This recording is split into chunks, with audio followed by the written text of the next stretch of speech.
All right, man. 5 for 5. You went out there. You went to the judge's decision for the first time. Overall assessment of that performance. How did it, in your mind, how did you do? To be honest, I'm not really happy with it. You know, the layoff kind of killed me. Last time I fought was May 31st. It was a minute and 30-second fight. You know, Marcos had 4 fights in 8 months, so he has 13 fights next to my 4. Big step up in competition for me. Yeah, I felt pretty rusty in there. It was a tough fight too, so I just had to dig deep and just show my heart. Yeah, is there a part of you that kind of likes that you were able to go out there and do that you were able to show people more of your game than, 100%. Everybody comes, they always joke, oh, the fight was so quick. Well, now you got a 3-round war out of me now, so now you see what I got inside. So it's good to silence those people a little bit. And what do you think the biggest things are when you go back to the drawing board and you have to work, on your game? What do you think the areas are that you could improve on just most? My composure, listen to my coaches more, like those leg kicks were unnecessary. We train those in the gym all the time, we check those and counter. I was just being too hesitant because I was worried about him. He kept coming low, and he was going to try to catch me high. So I was just worried about little things that we just got to be corrected more time in the cage. Can't take these layoffs. And you had a big crowd out there, always. They'll always come out. Does it ever get old? Never. It means more to me than they'll ever know. Them coming out and supporting me, I'll give it 130% every time because of them. And I don't know if you saw this, but before your fight, Dana White posted a clip and tweeted no pressure, about you. Right? Yeah. I'm sitting there getting my hands wrapped and I see that. So now if I lose, I feel like the biggest, embarrassment in the planet. But it was nice of him to do that. It was nice to get that kind of exposure. And it must feel good, knowing that you're in his mind at least. He's somebody that's you're on his radar, Yeah, we've got a lot of work to do. Once I sharpen up in these areas, then we'll be ready for that next step. But sky's the limit if I just keep progressing.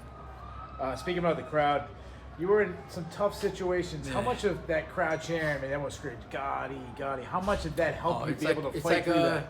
It's like an adrenaline boost right in the arm. When you feel like you're down and out, they're screaming and screaming. It just gives you that extra energy to just keep fighting.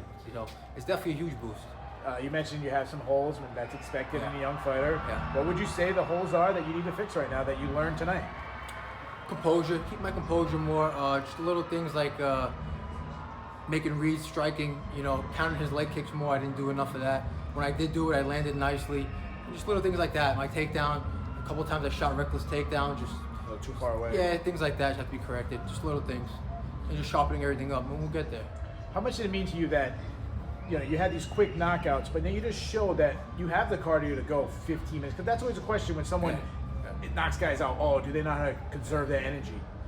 How big was that to prove that you I think that's a lot of could? questions. Yeah, because it was a pretty tough fight. It wasn't like we were pacing ourselves. It was back and forth. I'm reversing, he's reversing positions. So we put the work in. My trainers, they put me through the gauntlet in training. They push me. I push myself. I'll never half-ass this. This is not the kind of sport you want to half-ass because you'll get your ass hurt in there. Simple as that. So give it 100%. I'll leave it in there every single time. So there's no doubt about it. What happened in the cage after the fight? It seemed like things were getting a little bit testy in there. I don't know. One of the cornermen just shaking his head. It's his fighter. He wants his fighter to win. My brother Frank, I love to death. He gets emotional, so I got to just watch him a little bit. But it was nothing big deal. Marco's nothing but a gentleman, respectful. We're gonna probably train together. If we don't fight again, but nothing but a gentleman. Did anything surprise you from Marcos in that fight? Yeah, you could tell. He's a guy like him has more fights. He's very composed. He was taking his time, chopping my leg down. He would come up high. He would make good reads in there. You could tell it was definitely a step up from what I've seen. So that's what I need. Biggest takeaway overall? Biggest takeaway?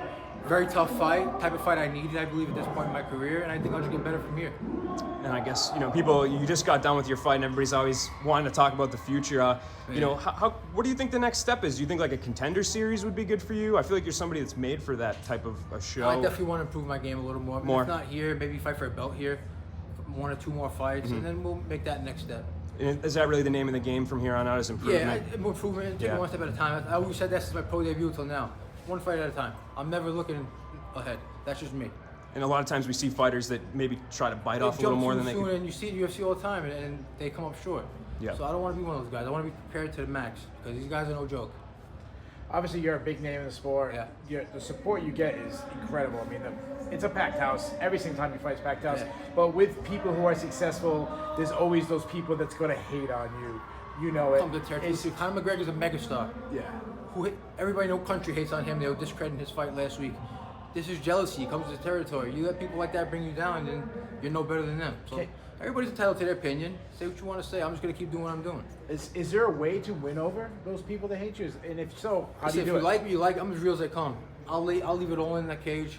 I'm never gonna dog it. I'm never gonna quit. If you like me, you like me. If you don't, you don't. You're entitled to, that's just, everybody's entitled to like who they want. People may not like because of my name. They might not like for other reasons. It's their choice.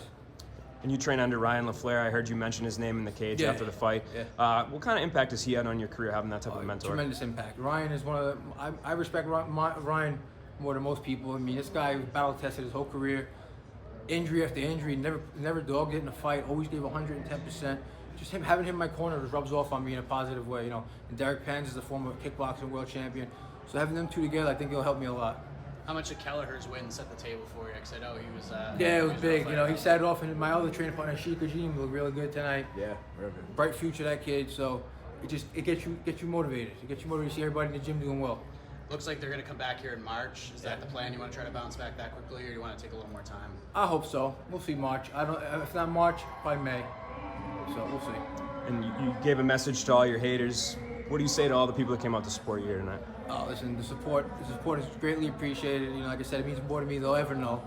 So, I mean, if anything I could say or do, I would do it. But all I can say is thank you, and I look forward to the future.